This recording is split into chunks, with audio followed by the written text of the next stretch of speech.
तो प्यारे बच्चों, क्या हालचाल है, कैसे हैं आप सभी। उम्मीद करते हैं कि आप लोग बहुत अच्छे से होंगे और बहुत ही शानदार तरीके से प्यारे बच्चों पढ़ाई कर रहे होंगे। प्यारे मेरे लाल, मैं आर के पांडे आपको तहे दिल से स्वागत करता हूं आपके प्यारे सा प्लेटफॉर्म पे। प्यारे बच्चों, अगर यह क्लास 10th के लिए मैं गणित का यानी मैथ का पेपर लेकर आया हूं जिसका नाम है वास्तविक संख्या। वास्तविक संख्या है और ये जो पार्ट्स हम लोगों का है वो पार्ट्स नंबर 3 है। आज डेट देख लो बाबू, 4 तारीख पहला महीना 2026 को मैं ये वीडियो बना रहा हूँ। समझ गया ना। याद रखना है, क्लास 10th के लिए बिहार बोर्ड के लिए एकदम VVI है। जाओ परीक्षा में पढ़कर अब जाके वहां टिकट बवाल मचा दो वास्तविक संख्या से। मैं गारंटी के साथ कहता हूं कि 10 नंबर आपको मैं वास्तविक संख्या में दूंगा। समझ गया ना। परीक्षा हॉल में टेंशन लेने की बात नहीं है प्यारे बच्चों। कहा जाता है अपने जैसे यारों के यार नहीं मिलेंगे, जितने लोग मिलेंगे सबके सब बेकार मिलेंगे।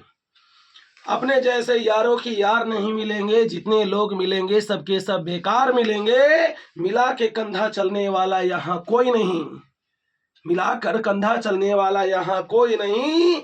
बाबू मर जाओगे तो कंधा देने वाले 4 मिल जाएंगे, मरोगे तब कंधा देने वाले 4 मिलेंगे, जिंदा में कोई देने वाला नहीं है। इसी के साथ मैं अपनी नए जोश के साथ मैं आज का यह क्लास स्टार्ट कर रहा हूं। आप अपने दोस्तों के पास में इस वीडियो को शेयर करना ना भूलें। हमारा जो पहली संख्या है उस संख्या का नाम है वास्तविक संख्या, जिसको हम लोग आज पढ़ने वाले हैं परिमेय संख्या किसे कहते हैं। बाबू सबसे पहला क्या है, परिमेय संख्या किसे कहते हैं, इस बात को आप सदा याद रखिए। सबसे पहला है कि परिमेय संख्या क्या है।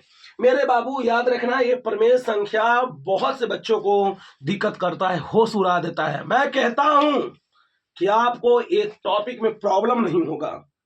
समझ गया ना प्यारे बच्चों। याद रहे, जो परिमेय संख्या होता है वैसी संख्या जो P/Q के रूप में रहे। क्या रहेगा बाबू, तो मैं लिख रहा हूं कि वैसी संख्या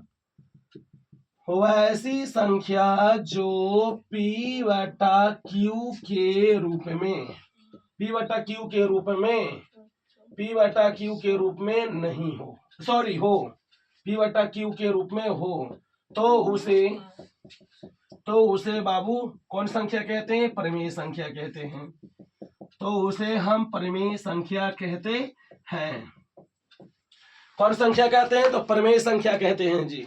वैसी संख्या जो P/Q के रूप में हो हम उसे परिमेय संख्या कहते हैं। जहां बाबू, यहां ध्यान देना है, कहता है कि जहां Q इजकल टू नॉट 0, यानी जो P/Q रहे, P/Q रहे यानी जो बट्टा में रहे, बट्टा के जो सबसे नीचे जो संख्या होगा वो Q माना जाएगा, उसको कभी भी 0 नहीं कर सकते हो। जैसे देखो, मैं इसको अंश कहता हूं और फिर बट्टा को हर कहता हूं। बाबू अंश को कहता हूं P और हर को कहता हूं Q। मान लिया जाए कि कोई संख्या है 3/4, तो ये 3 होगा अंश अर्थात P और 4 होगा हर यानी Q। यानी इस बट्टा के नीचे में कभी भी 0 के मान नहीं होना चाहिए, 0 नहीं होना चाहिए, 0 के बराबर नहीं होना चाहिए। जैसे 0 को छोड़कर और भी कोई संख्या यदि हो जाता है तो वह आपका P/Q बन जाएगा। समझ गए। यानी हम इसी को कहते हैं परिमेय संख्या। तो बताओ, आपसे प्रश्न रहेगा यानी एग्जाम्पल कि बताइए 2 परिमेय संख्या है, तो यस सर परिमेय संख्या है। कैसे है परिमेय संख्या, क्योंकि 2 के बट्टा में 1 तो लिखा जा सकता है कि नहीं, लिखा जा सकता है ना, इसलिए कौन संख्या है, परिमेय संख्या है। समझ गए, एकदम बिल्कुल परिमेय संख्या है, इसमें कोई दिक्कत की बात नहीं है। समझ गए। ये पहला एग्जाम्पल हमारे पास हो गया। इसकी दूसरी पॉइंट कहता है कि वैसी संख्या जिसका पूरा पूरा वर्गमूल निकल जाए, स्क्वायर रूट निकल जाए। जैसे में √4 है, उसका वर्गमूल कितना होता है, 2, इसलिए 2 आपका परिमेय संख्या है। यानी वैसी संख्या जिसका पूरा पूरा वर्गमूल निकल जाए, हम वैसी संख्या को परिमेय संख्या कहते हैं। इसलिए बाबू यहाँ पे जैसे 0.5 है, तो क्या यह परिमेय संख्या है, तो बिल्कुल है। कैसे है, तो बाबू हम यहाँ दशमलव हटाएंगे तो नीचे एगो 0 बैठ जाएगा, तो 15/10 कहलाएगा। इसलिए बाबू एक Q की जगह पर 10 है, इसलिए 15/10 परिमेय संख्या है। फिर इसके बाद 1.5 प्रमेय संख्या है। इसकी और एग्जाम्पल लेना चाहते हो आप तो मैंने आपको साफ शब्दों में कह दिया। क्या कहा? साफ शब्दों में कहा कि बताइए जिसका पूरा पूरा वर्गमूल निकले वैसी संख्या हमारा कौन संख्या है बाबू? तो प्रमेय संख्या है। जैसे में √4, √4 का वर्गमूल कितना होता है? 2 होता है। समझ गया ना? यानी ऐसी संख्या जो होगा वो हमेशा कौन संख्या होगा? प्रमेय संख्या होगा। समझ में आ रहा है? दम वैसी संख्या जो हमेशा प्रमेय संख्या होगा। बोलो कोई दिक्कत? जैसे में बाबू 3/2 बताए -5/3 क्या होगा? तो बिल्कुल प्रमेय संख्या होगा। क्या यहाँ 5 होगा? तो बिल्कुल 5 प्रमेय संख्या होगा।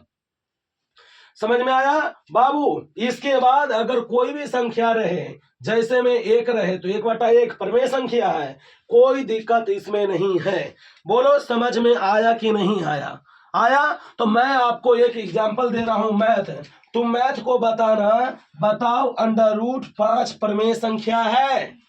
√5 प्रमेय संख्या है? तो नहीं है। क्यों नहीं है? क्योंकि ये इसका √5 का पूरा पूरा वर्गमूल नहीं निकलेगा। समझ में आया? इसलिए हमारा ये प्रमेय संख्या नहीं है। बोलो प्यारे बच्चों कोई दिक्कत है?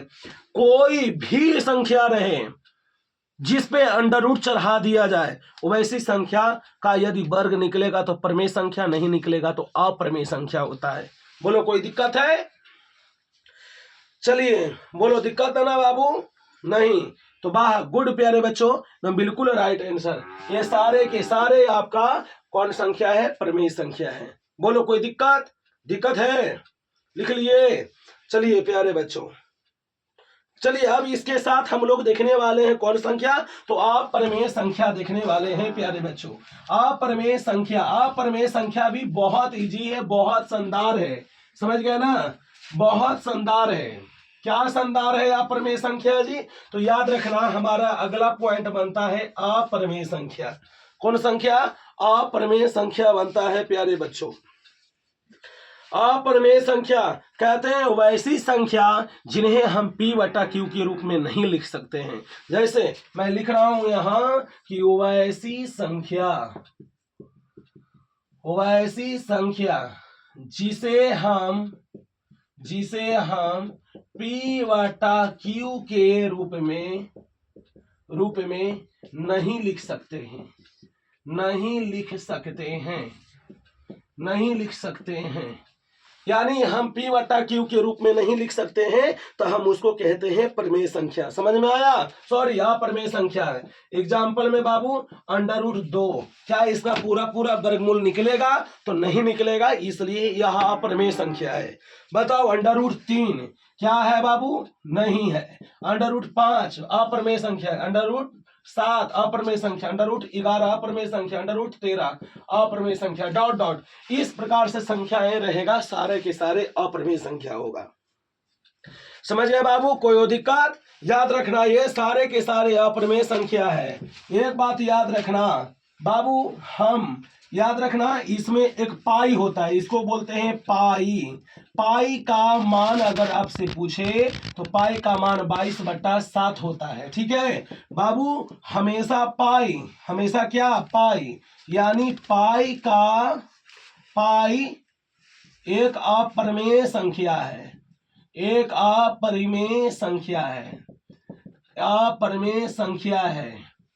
संख्या है। जबकि 22/7 परिमेय संख्या है। कौन संख्या है? तो परिमेय संख्या है। बाबू ध्यान देना है, पाई एक अप्रमेय संख्या है, बाकी जबकि 22/7 है वो अप्रमेय संख्या होता है प्यारे बंधु। बोलो यहां तक कोई दिक्कत है? तो जी सर जी कोई दिक्कत नहीं है। समझ में आया कि नहीं आया? बोलो यहां तक किसी को दिक्कत? एक में और हम मान सकते हैं क्या कि पाई/2, क्या है? 2, तो पाई/2 कौन संख्या है? तो अप्रमेय संख्या। पाई/3 कौन संख्या? अप्रमेय संख्या। ये सारे के सारे अप्रमेय कहलाएगा। बाकी पाई का मान हमेशा 22 अप्रमेय संख्या होता है, बाकी पाई का मान जो 22/7 है वो हमेशा प्रमेय संख्या होता है। बोलिए अगर यहां तक किसी बच्चे को कोई दिक्कत है तो आप हमको कह सकते हो। समझ गए ना बाबू? ध्यान देना है आपको, आराम से प्रमेय और अप्रमेय संख्याओं के बारे में समझना है, ठीक है?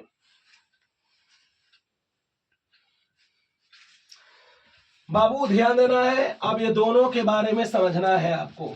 मैं आपको समझने के लिए दे रहा हूं बहुत समय, आपको ऑब्जेक्टिव भार मार रहेगा, यानी ऑब्जेक्टिव की कमी इसमें नहीं होगा। प्यारे बच्चों मैं बता देता हूं, एक बार पढ़ लो, अरे क्वेश्चन बैंक को तुम देखते हुए टिक मारोगे, मैं दावे के साथ कह सकता हूं। अगर क्वेश्चन बैंक, अगर मैं मेरे द्वारा पढ़ाए हुए वास्तविक संख्या पढ़ लो और क्वेश्चन बैंक बनाओ, यदि तुमसे एक भी परीक्षा में प्रश्न नहीं बनता है या क्वेश्चन बैंक का प्रश्न नहीं बनता है, तब मेरे वीडियो पे कमेंट कर सकते हो आप, मैं दावे के साथ कह सकता हूं। समझ गया ना? प्यारे बच्चों याद रखना, यहां दम बिल्कुल ध्यान से समझने का है। मैं बता रहा हूं प्रमेय और अप्रमेय संख्या दोनों में चयन करना है। प्रमेय संख्या, प्रमेय का मतलब पी और अपरिमेय का मतलब ए, ये दो को समझना। ए अपरिमेय मतलब ए, बाबू यही दोनों में मतलब रहेगा ना। प्रमेय कहे तो केवल पी समझना है, अप्रमेय तो कहे तो क्या समझना है? ए समझना है। यहां से बताना है क्या बाबू? मेरे पहला मैथ में आपको दे रहा हूं √1/25। बताओ √1/25 कौन संख्या है? बताओ √1 का वर्गमूल कितना होता है? 1। और √25 का वर्गमूल कितना? 5। इसलिए ये वाला संख्या कौन संख्या है? पी, यानी प्रमेय संख्या है। समझ में आया? पूरा पूरा वर्गमूल निकला ना, इसलिए कौन संख्या है? प्रमेय संख्या है।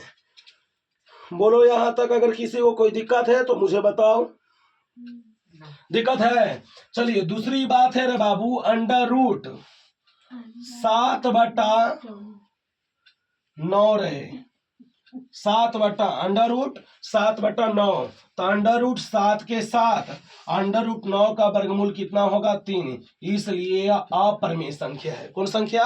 अप्रमेय संख्या है। बोलो कोई दिक्कत है? समझ में आ रहा है कि नहीं आ रहा है? बताओ जल्दी मेरे को। अच्छा तीसरा एग्जाम्पल मैं आपके सामने रख रहा हूं। तीसरा एग्जाम्पल केवल खाली ध्यान से समझना है कि बाबू ये 16/15 है, तो बताओ ये कौन संख्या? पी होगा या ए होगा? कमेंट करो। तो यहाँ पे आपका ए होगा, यानी अप्रमेय संख्या होगा। बोलो बाबू कोई दिक्कत है? अब ध्यान देना है, इसके बाद आपका फोर्थ नंबर मैं बता रहा हूं, फोर्थ नंबर क्या है? √121/144। तो 121 का वर्गमूल कितना होता है? 11 होता है सर, और 144 किसका वर्गमूल है? तो 12 का है, यानी 11/12, यानी पी वाला क्यू। इसलिए कौन संख्या है? प्रमेय संख्या है। कौन संख्या है? प्रमेय संख्या, यानी 11/12 को हम लोग पी कहेंगे, यानी ये प्रमेय संख्या है। बोलो कोई दिक्कत है जी? किसी भी प्रकार से अगर कोई दिक्कत है आपको तो बताओ मेरे को। बोलो बाबू कोई दिक्कत? समझ में आ रहा है? चलिए अब इसके साथ में अगर आपको कह दे कि आपको कोई संख्या 5वां नंबर में दे दे, 1 2 2 2 2 2, बताओ कौन संख्या? तो दशमलव हटाओ, दशमलव हटाओगे तो नीचे काय गो जीरो? जे गो संख्या के बाद दशमलव, जे गो जीरो। 4 दशमलव के बाद है यहाँ दशमलव हटाए तो काय गो जीरो? 4 जीरो, 4 जीरो लिखे। इसलिए ये आपका कौन संख्या है? तो प्रमेय संख्या है, यानी प्रमेय संख्या है बाबू। समझ में आया? यानी ये प्रमेय संख्या है। जैसे यहाँ पे छठा नंबर पे दे रहा हूं 0.25, दशमलव हटाओ, दशमलव के बाद में क्या लगेगा? 0, 2 जीरो, 2 अंक के बाद दशमलव तो 2 जीरो, इसलिए संख्या कौन संख्या है? प्रमेय संख्या है। ठीक है ना बाबू? अगर आपको यहाँ दे दे क्या? 7वां नंबर में दे दे 1.32, अब ऐसे रेकरिंग लगा दे, इसको बोलते हैं रेकरिंग लगाना, तो रेकरिंग लगा दिया तो ये संख्या के बाद है 2 गो, इसलिए ये भी संख्या कौन होगा? प्रमेय संख्या होगा। समझ में आ गया? अगर कोई संख्या दे दे जैसे में बाबू 3.11, 1 2 1 2, फिर 1 1 2, फिर 1 1 3, फिर 1 1 4 3, ऐसे दे दे तो ये संख्या हमारा जो होगा, ये संख्या हमारा अप्रमेय संख्या होगा। बोलो समझ में आ रहा है कि नहीं आ रहा है बाबू? मेरे को बताना जरूर, कमेंट करना ना भूलना बाबू। समझ में आ गया? आया समझ में जी? बोलो यहां तक। अगर किसी को कोई दिक्कत रहे प्यारे बच्चों तो मुझे बताने की कृपा करना, कमेंट में जरूर बताना। कमेंट से मैं आपका समझ जाऊंगा कि आप क्या कहना चाह रहे हो और मुझे किस प्रकार से वीडियो बनाना चाहिए। समझ में आ गया? चलिए, बहुत इजी है जी, बहुत ही शानदार है प्यारे बच्चों। केवल खाली समझने वाली बात है, समझिए बस। दम मस्त मस्त रहेगा, लाजवाब रहेगा। समझ में आया कि नहीं आया? बताओ जल्दी से, कमेंट करना प्यारे बच्चों नहीं भूलना, केवल खाली नहीं भूलना। दम बहुत इजी है, बहुत शानदार के साथ के मैं बता रहा हूँ। इतना इजी हल्का तो होना नहीं चाहिए बाबू। बाकी फिर भी मैं तुझे समझाने के लिए, तेरे परीक्षा में वास्तविक संख्या बाधा ना बने, इसलिए मैं इसको दम इजी कॉन्सेप्ट के साथ में लाया और मैं तुझे बताने के लिए तैयार हूँ, रेडी हूँ। समझ में आ गया प्यारे बच्चों? बोलो आया कि नहीं आया, ये मेरे को बताओ। अब चलो मैं बताने वाला हूँ कोई संख्या, कोई भाग के बारे में। आपने भागा का नाम सुना है? सुना है? जो भागा का नाम सुने हो तो सुनो, मैं बता रहा हूं। यहाँ पे इस प्रकार से कोई भाग है तो बीच वाला को हम लोग बोलते हैं भाज, और यहाँ पे बोलते हैं इसको क्या? भाजक। और यहाँ पे बोलते हैं हम भागफल। भागफल। और नीचे वाला को बोलते हैं शेषफल, शेष या शेषफल। देखना बाबू, भाज को हम ए से सूचित करते हैं, भाजक को बी से, भागफल को क्यू से और शेषफल को आर से रिप्रेजेंट करते हैं। समझ में आ गया बाबा? बोलो आया कि नहीं आया जी? आया कि नहीं आया? चलिए, अब इसके बाद यहाँ पे एक हमारा मैथ है, इसी को कहते हैं, जानते हो कौन सा फॉर्मूला बाबू? चलो अभी फॉर्मूला नहीं समझो, यानी भाज बराबर फॉर्मूला होता है। क्या बराबर बाबू? तो भाज बराबर, याद रखना, भाज बराबर फॉर्मूला होता है क्या? भाजक गुना भागफल, भाजक गुना भागफल प्लस शेषफल। शेषफल ये हमारा फॉर्मूला है जी। ये फॉर्मूला को किसी भी कीमत में आप बक्सा में इसको बंद कर लो कि भाग ना पाए। ए इसको कहते हैं ए बराबर, इसको कहते हैं बी गुना, इसको कहते हैं क्यू, और प्लस इसको कहते हैं क्या? आर। समझ में आया? ये हमारा फॉर्मूला है, यानी ए बराबर बी क्यू प्लस आर, इसी को कहते हैं भाज बराबर भाजक गुना भागफल प्लस शेषफल। समझ में आया?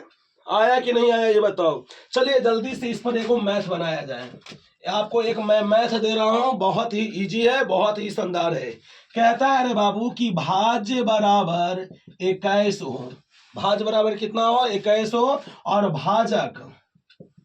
भाजक बराबर कितना हो रे बाबू? 8 हो। समझ में आया? 8। और भागफल क्या बाबू? भागफल बराबर रहेगा 2। और कहेगा कि बताओ शेषफल निकाल। शेषफल बराबर भाट। शेषफल बराबर क्या होगा? भाट होगा। आप इस बात को याद रखिए। तो बाबू लिखेंगे क्या कि बी नो डैट, यानी हम लोग जानते हैं, क्या जानते हैं बाबू? तो ए बराबर बी क्यू प्लस आर। बाबू ए का मान कितना है? 21, तो 21 बराबर बी का मान है 8, तो 8 गुना क्यू का मान है 2, तो 2 प्लस आर। बाबू 21 बराबर 8 दूनी 16 प्लस आर। बाबू 21 यानी प्लस में 16 बराबर की पट्टी आएगा, तो माइनस में 16 बराबर आर। बाबू इसलिए 21 में से 16 जाएगा तो बचेगा 5 बराबर आर, यानी आर का मान कितना आ गया? 5 आ गया है। हमारा राइट आंसर हो गया। बोलो कोई दिक्कत है? दिक्कत है तो तुम मुझे बताओ कि हाँ सर जी आप बता रहे हो जो दिक्कत हो रहा है। क्या दिक्कत है बउआ? चलिए अब इसी को हम फिर देते हैं। अगला मैथ यानी दूसरा मैथ मैं दे रहा हूं, इस बात को आप सदा याद रखिएगा। कहते हैं कि बाबू भाज बराबर 85 है और भाजक बराबर 16 है। भाजक कितना है? 16 है, और इसलिए भाजक 16 है। शेषफल कह रहा है कि भागफल निकाल, भागफल बराबर वाट, भागफल भाट, और शेष का मान दिले है, यानी शेषफल का मान दिले है कोची 5। तो बताओ जब a बराबर 85 और b बराबर 16 और q बराबर नहीं है और r बराबर कितना है 5, तो नहीं निकाल लेगा, तो लिखेंगे क्या, be know that, be know that, यानी बी नो डैट का मतलब हम लोग जानते हैं कि, क्या जानते हो जी, तो a बराबर B Q plus R, a का मान है 85 तो 85 बराबर b का मान 16 तो 16 गुना q का मान नहीं है तो q जस के 10, इसको 9 नहीं समझ लेना, q समझना, q प्लस आर का मान है 5। बाबू ये कितना है 85 और बराबर 16 क्यू और प्लस आर, ये प्लस प्लस आर, आर के जगह पर कितना 5, ये प्लस में बराबर की पट्टी आएगा तो माइनस में, तो बाबू कितना होगा 85 माइनस 5 बराबर 16 क्यू होगा। अब बताओ 85 में से 5 गया तो कितना बचेगा 80 और बराबर 16 क्यू, 16 से 16 पचे 85, यानी 5 हो गया किसका मान, क्यू का मान, यानी भागफल का मान आ गया 5। यही हमारा आंसर हो गया। बोलो समझ में आया कि नहीं आया बाबू, जल्दी से बताओ, क्या आया जी समझ में, आया कि नहीं आया, ये आपको समझना बहुत जरूरी है बाबू, बहुत जरूरी है, जे वो आपको खाली समझ में आए। अरे मैथ तो इतना हल्का है मेरे भाई कि तू तो मैथ को चुटकियों में बजाओगे। तुम बोलोगे कि मैथ से हम नहीं, मैथ हमसे, अरे मैं मैथ का अस्पताल कर दूंगा, मैथ का दम अस्पताल करके मैं सी दूंगा, फाड़ दूंगा, सारे चीज कर दूंगा। समझ गया ना, इतना समझ में आया कि नहीं आया बताओ। अब इसी मैथ को देखो, जितना तुमको बनाना है उतना बनाओ, बहुत आसान है, बहुत आसान। चलिए अब ध्यान दो, बहुत इजी है बाबू, बहुत इजी, बहुत इजी। अब तो कहो कि सर जी मैं तो अब सीख गया, अब मैं सीख गया, बस अब मैं सीख गया, अब मैं सीख गया सर जी, अब तो मेरे को परेशान होगा ही नहीं, मैं तो धजिया उड़ा दूंगा, धजिया। समझ में आया, बहुत शानदार। अब देखो रे बाबू, हम यहाँ पे आपको मैथ दे रहा हूं नया वैरायटी का। ए बराबर कितना बराबर बाबू, तो ए बराबर कह रहा है 2 और बी बराबर 6, ठीक है, और क्यू बराबर 8,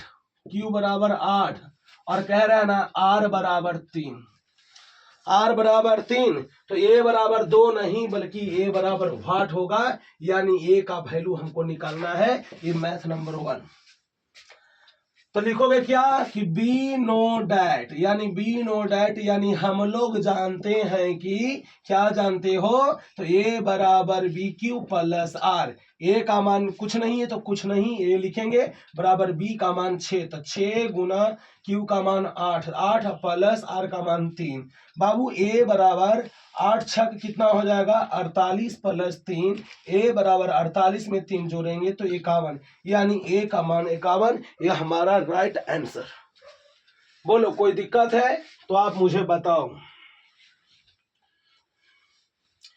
बोलो बाबू कोई दिक्कत है तो मुझे बताओ कि नहीं, कि बना कि नहीं आया, कि नहीं समझ में आया, बोलो जल्दी से। अगर दूसरा मैथ लेना चाहते हो तो दूसरा मैथ देने के लिए मैं रेडी हूं। कहेगा कि ए बराबर वाट, यानी बी बराबर 3 और क्यू बराबर 2 और आर बराबर 5 है, तो ए का मान निकालो। तो फिर लिखेंगे क्या, वी नो डैट, यानी बी नो डैट ए बराबर बी क्यू प्लस क्या होता है आर, तो बाबू ए का मान कुछ नहीं तो ए बराबर बी का मान कितना है 3 गुना क्यू का मान कितना है 2 प्लस आर 5, तो बताओ ए बराबर 3 दूनी 6 प्लस 5, यानी ए बराबर 6 5 कितना होता है 11, ये 11 हमारा राइट आंसर होता है। समझ गया ना, 11 आंसर होता है, इसमें किसी भी प्रकार का संदेह नहीं। अब कहो सर जी ऐसे मैथ मिलेगा, मैं तो हल्का उड़ा दूंगा, मचा दूंगा तहलका ब्रह्मांड में। समझ में आया? चलिए अब मैं आपको अगला चीज नए टॉपिक में सिखाने वाला हूं जिसको कहते हैं मसा। क्या कहते हैं? मसा कहते हैं इंग्लिश में महत्तम के सॉरी HCF कहते हैं, यानी मसा। ध्यान देना है बाबू, अब सीखने वाले हो हम लोग मसा। क्या होता है मसा ये समझना है। कहता है कि मसा को पहले भाग जैसा आपको हल करना होगा जब तक भागफल 0 ना आ जाए, जब तक भागफल 0 ना आ जाए या जब तक R यानी शेषफल 0 ना आ जाए तब तक हम लोग मसा ज्ञात करते रहेंगे। ठीक है ना? जैसे ध्यान दो बाबू, मसा क्या कहता है? पहले मैं क्या लिखता हूं यहाँ पे, मसा नहीं, पहले मैं लिखता हूं महत्तम। इसका पूरा नाम है महत्तम समावर्त। समावर्त, महत्तम समावर्त। इसको कहते हैं बाबू highest, highest common factor, highest common factor. बाबू ध्यान देना है, महत्तम को शॉर्टकट नाम है मसा। ठीक है? और इसका एक में से H ले लो, फिर एक में से C ले लो और फिर एक में से F ले लो। क्या बन गया? HCF। तो याद रखना महत्तम समावर्त को शॉर्टकट नाम है मसा और महत्तम समावर्त को इंग्लिश में कहते हैं हाईएस्ट कॉमन फैक्टर, यानी शॉर्टकट में HCF कहते हैं। मसा कहे या HCF कहे, परीक्षा में यही निकालना होगा। समझ गए ना? तो ध्यान दीजिए 15 और 25, पहला एग्जाम्पल 15 और 25 का क्या निकालना है? मसा। मसा निकालना यानी मसा बराबर व्हाट, इसका मसा निकालना है। ठीक है ना बाबू? बहुत आसान तरीका से मैं बता रहा हूं।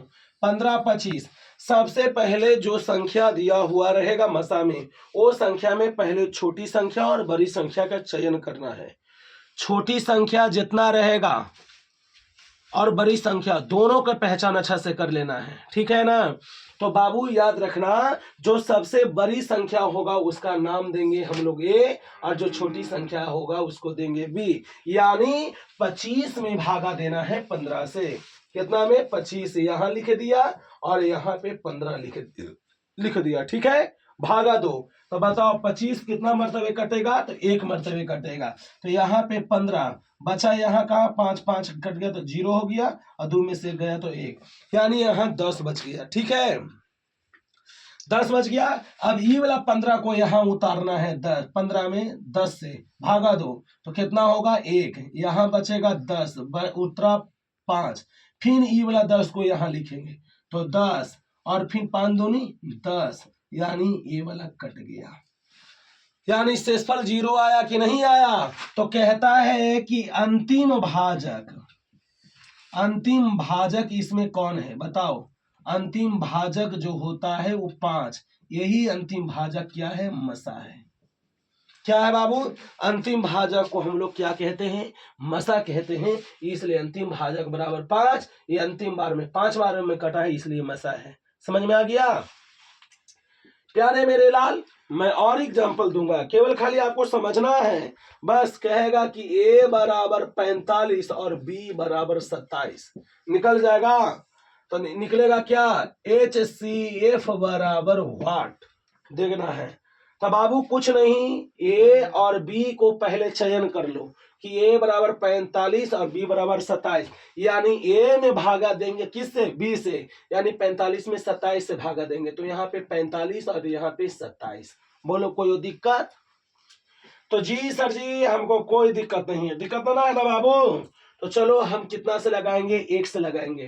तो 27 दूनी 54 हो गए, ये है 45, तो एक मरतबे ना, तो यहाँ 27 लिखेंगे। 1 दहाई 5, एक देगा 5 को, 4 देगा 1 5 5 को, तो कितना हो जाएगा? 15, 15 में से 7 गया तो 8, ये बचा 3, 3 में से 2 गए तो 1, 18 होगा।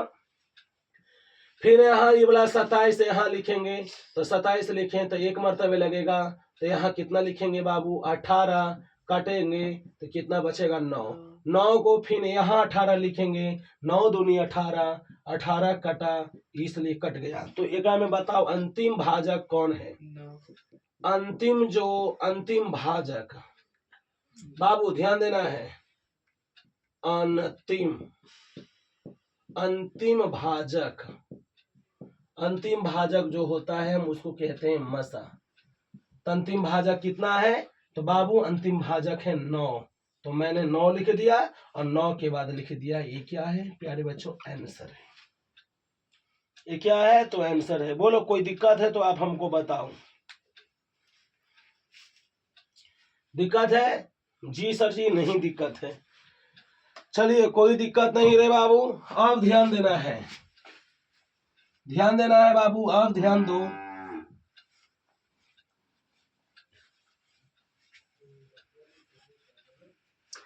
अब ध्यान देना है, ध्यान क्या देगा, हम ए क्यू बी क्यू पर बैठाएंगे तो कहते हैं ए बराबर बी क्यू प्लस आर, इस पर हम बैठा रहे हैं। तो बताओ ए का ए के जगह पर कितना है जी, तो 45, तो मैंने लिखा 45 बराबर बी के जगह पर कितना है, तो 27। एक में क्या है ये A B E Q I वाला आर, तो 45 बराबर बी का मान 27 और गुना क्यू का मान कितना है 1 और प्लस आर का मान कितना आया है 18, तो यहाँ लिखा 18। फिर लिखेंगे बाबू, फिर एकरा ए मानेंगे, एकरा बी मानेंगे, एकरा क्यू मानेंगे, इसको आर मानेंगे। तो लिखो रे बाबू, क्या लिखेगा, 27 बराबर 18 गुना 1 प्लस 9। फिर लिखेंगे क्या, 18 बराबर 9 गुना 2 प्लस 0, यानी जिसके अंत में 0 आए, जिसके अंत में 0 आए, यानी अंतिम भाजक। भाजक का मतलब क्या, अंतिम भाजक का मतलब b बराबर कितना है 9, और यही वाला 9 को हम लोग क्या कहेंगे, मसा कहेंगे। यही वाला को 9 को क्या कहेंगे, मसा कहेंगे, अर्थात HCF कहेंगे। समझ में आया कि नहीं आया बाबू, बोलो हाँ या ना, तो मुझे समझाओ। बोलो कोई दिक्कत है, दिक्कत है? चलिए अब हम लोग इसी को समझने वाले हैं। अब हम लोग समझने वाले हैं जो बहुत आसान है, बहुत हल्का है बाबू। एक मैं फॉर्मूला बता रहा हूँ, फॉर्मूला, इस फॉर्मूला को आप सदा याद रखिएगा, ये फॉर्मूला को सदा याद रखिएगा। क्या रखिएगा फॉर्मूला को याद जी, तो कहेंगे यूक्लिड, यूक्लिड विभाजन। क्या कहेंगे बताओ जल्दी से, तो यूक्लिड विभाजन क्या कहेंगे, कमेंट करो यदि जानते हो तो। यूक्लिड विभाजन एल्गोरिथम,